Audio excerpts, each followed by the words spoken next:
రూపాయి లేదు, మేము గరీబులు. ఏం రాలేదా ప్రభుత్వం నుంచి? ఒక్క బియ్యం తప్ప ఇంకేం రాలేదు. రేషన్ బియ్యం తప్ప ఏం రాలేదు. ఏం రాదు, ఒక్క రూపాయి రాదు. ఏమైనా అప్లై చేసుకున్నావు నువ్వు? ఇల్లుకి కానీ లోనుకి కానీ పింఛన్ మొన్న పెట్టిన ఓట్ల కోసం దాన్ని పెట్టిండ్రు. ఏంటి పింఛన్ కోసం. మా ఆయన బాగా లేడు, కన్నా ఆపరేషన్ అయింది, మా కొడుకు పడ్డాడు, నేను పడ్డా. మాకేది ఇదే ఇల్లు మాది, 5 ఫ్యామిలీ మాది. అంతే. అంతే. 10 మంది ఉన్నారు కానీ ఒక్కరికి రాలేదు. 24 మంది ఉన్నాం. 24 మంది ఉన్నారు మొత్తం. ఏం రావు మా ఏం రాలేదు ఇంతవరకు. బియ్యం తప్ప ఏం రాలేదు. ఓటు ఆడికి పోయి వేసేస్తున్నా కానీ ఒక్క రూపాయి ఇవ్వలేదు. మరి ఇప్పుడు నువ్వు ఓటు వేయకపోతే వీడు ఏం చేస్తలేడని మరి తప్పుడు నాయకులు గెలుస్తారు కదా. మరి వచ్చినప్పుడు అడిగినాం కదా, అలా మొక్కలు బట్టి అడిగినాం కదా. ఇచ్చినప్పుడు ఉండపిచ్చారు కాగితాలు, ఇలా ముంగటి ఇలా మొన్న ఇచ్చిండే కాగితాలు, ఇంటనే ఈయన ముంగటి ఇచ్చారు. ఎందుకు ఇస్తారమ్మా మళ్ళా? ఎందుకు ఇస్తారు? లేడీస్ వచ్చి కాగితాలు ఇచ్చారు, మళ్ళీ వేయాలి ఓటేయాలి. ఎందుకు వేయాలమ్మా? వేయాలమ్మా అంటే చూద్దాంలే అన్న తీసుకున్నాం కాగితాలు పడేసినాం. ఏం లాభం లేదన్నా. ఏదో కేసీఆర్ మంచిగా చేసిండా గతంలో? అప్పుడు చేసిండు. కేసీఆర్ చేసిండా? మరి ఇప్పుడు కాంగ్రెస్ ఎట్లా అనిపిస్తుంది? చేసినాం కానీ ఏం చేయలేదు. కాంగ్రెస్ ఏం లేదు. ఈ 4-5 నెలల నుంచి ఏం చేసాడు? ఏం లేదు. మరి ప్రజావాణి అన్నారు, జనాల దగ్గరికి వచ్చి సమస్యలు తెలుసుకుంటాం. ఏం తెలుసుకుంటున్నారు? ఇస్తురు పోతారు కాగితం. అంతే. అంతే. కాగితాలు ఇచ్చుడు పోడు తప్ప ఏం లేదు. ఇప్పుడు కేసీఆర్ నాయమా రేవంత్ రెడ్డి నాయమా? మాకు అప్పుడు కేసీఆర్ కొంచెం సాయం చేసిండు, ఆయననే అనుకుని ఊకుంటున్నాం. మళ్ళీ ఆయన వస్తే ఏమైనా సాయం చేస్తుండొచ్చు కానీ అంతకాలం ఇంకేం వేస్టా. మా కుటుంబం అయితే మేము 5 కుటుంబం మాది. మా అమ్మాయి పెళ్ళి అయిపోయింది, మేము 4 ఉంటాం. మా వాళ్ళు చేస్తేనే మా కుండ గడుస్తాం. అంతేనా? ఓకే. ఏమో చెప్తాంది కాబట్టి వాడిని వీడు కొంటాడు, వీడు పోయి వాని దగ్గర పని చేస్తాడు. మధ్యలో ఉన్న వాళ్ళంతా వేస్ట్. మేమేందంటే ఏదో వేయాలంటే వేస్తాము ఓట్లు, అంతేగాని మనకు వచ్చిన ఓటు వేయాలనే వేస్తాం తప్ప మనకు లాభం అయితే ఏం లేదు. అంతేనా? అంతే. ఎవరినన్నా ఎప్పుడన్నా అడిగిర్రా ఈ గవర్నమెంట్ ఎమ్మెల్యేలను కానీ ఎంపీలను కానీ మీరు ఇది చేయలేదని? మీటింగ్లు పెడితే వాళ్ళు ముఖ్యమైన వాళ్ళే వస్తారు అక్కడికి. మిమ్మల్ని రానియరా? అవకాశం కూడా ఉండదు, లోపల రానిచ్చారు, అడిగే అవకాశం ఇయ్యరు. అంతేనా? మేము అసలు రాము కూడా. ఎందుకంటే ఇది మనకి ఎన్నడూ కూడా గిట్లా అని మంచి మాట మాట్లాడడానికి చేయడానికి మనకు అవకాశం ఇవ్వలేదు, మనం మాట్లాడలేదు కూడా. అంతే. అంతే. మనం ఎక్కడ ఉన్నాం అక్కడనే ఉన్నాం, మా కష్టం మాది, మా పని మాది. మనకు మనమే చేసుకోవాలి పని తప్ప వాళ్ళు ఏం చేయరంటావు. అంతే కదా. సరే అమ్మా.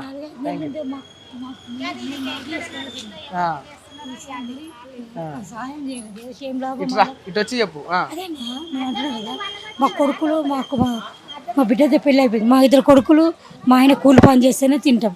4-5 నెలలు ఇంట్లోనే ఉన్నాం. ఉన్నదో లేదో రేషన్ బియ్యం తిన్నాం. ఇంత ఒక్క రూపాయి చెందింది లేదు. ఆ కేసీఆర్ వస్తేనే ఏమన్నా దయ ఉండాలి, ఇంక లేకుంటే లేదు. మళ్ళీ ఏమన్నా లాభం జరగాలంటే కేసీఆర్ రావాల్సిందే, రావాలి. అంతే. వీళ్ళు ఏం చేయరు, ఏం చేయలేరు. నమ్మకం లేదా వీళ్ళ మీద నీకు? లేదు అసలు కొంచెం కూడా.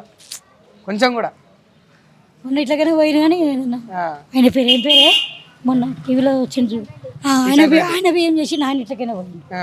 నమస్తే అయిపోయాయి. మరి ఆగి మనసులో పిలిచి గీది మంచిది చెడ్డదని గేట్ కదన్నా ఇట్లకైనా మరి ఎన్నో బండి ఆపిరు, కొంచెం పిలిచి మనుషుల్ని సంసారం ఏమిస్తుండ్రు, ఏమి గేట్ కాడికి నిలబడి ఏం సంగతి ఏంటి అని అంత మొగోళ్ళే గుంటుతారు. వీళ్ళకి పెద్ద పెద్దలు ఉన్నాక మనం మీద కొడుతాం ఆడవాళ్ళు. దాంట్లో గేట్లకి చూసినప్పుడు రామ్మ ఏంది మీ పరిస్థితి ఏంది, ఎవరు సాయం చేస్తారు, ఓటేసారు, ఏమైంది, ఏం కథ అని అడగాల కదా. నమస్తే పెట్టుకుంటే పోతూనే ఉంటాయి కదా, దానికి మనం ఏం సమాధానం చెప్తాము. అందుకే దండాలు పెట్టుకుంటూ పోతారు తప్ప ఇంకేం లేదు, అంతే అడుగుతలేరు. అందుకే మేము ముందుకు రాలేదు. ఇప్పుడు ఓటు వేస్తావా ఆఖరికి? మరి చూద్దామంటావు. ఒకవేళ వేస్తే ఎవరికి వేస్తావు? అది దేవునికి ఏ పార్టీకి వేస్తావు?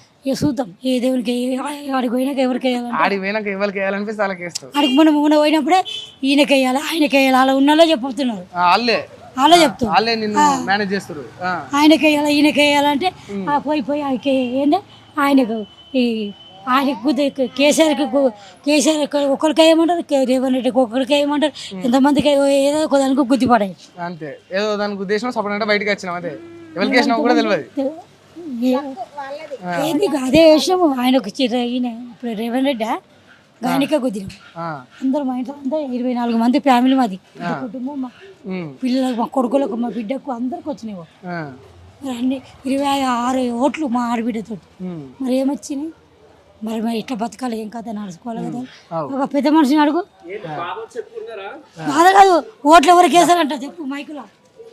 చెప్పండి సార్, ఇప్పుడు లోక్సభ ఎన్నికలలో ఎవరికి ఓటేద్దాం అనుకుంటున్నారు? ఏ మోదీ వస్తాడండి ఇదబ్బా, మోదీ వస్తారు. మోదీ పక్క వస్తాడు ఇదబ్బా. గ్యారంటీ ఎట్లా? రేవంత్ రెడ్డి కూడా రాడు, ఆడి పని ఏమి చేస్తలేదు.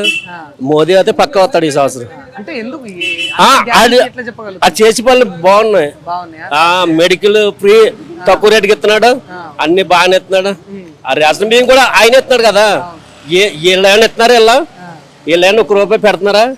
మరి దేశ సంపద అంతా అదాని అంబానీకే పెడతాడని అంటారు. ఎవరికే పెడతలేదు, బంగారులాగా ఆంధ్రప్రదేశ్ కి పెడతా అంటున్నాడు. ఇప్పుడు ఆయన్ని ఒక మాట నగ్గించి చూస్తే ఆంధ్రప్రదేశ్ బంగారులా చూస్తాడు. అంతేనా? అదే వాడు. అదే మీకు ఓటు ఎక్కడ ఉంది సార్? ఇక్కడే ఉంది, ఇక్కడే ఉంది కదా. తెలివితేటలో. సరే, ఇప్పుడు నాకు సమాధానం చెప్పండి. మరి ఇప్పుడు ఈ లోక్సభ ఎన్నికల్లో ఇక్కడ ఈ కాన్స్టిట్యున్సీకి నీకు పద్మారావు గౌడ్ ఉన్నాడు బీఆర్ఎస్ తరఫున, బీజేపీ తరఫున కిషన్ రెడ్డి ఉన్నాడు. బీజేపీ వస్తుంది, బీజేపీ పక్క అదే వస్తుంది. ఛాన్స్ లేదు అసలు పద్మారావు లేడు, ఎవరు లేడు, బీజేపీ వస్తుంది. అంతేనా? అది చేసిన పనులు బాగున్నాయి కదా.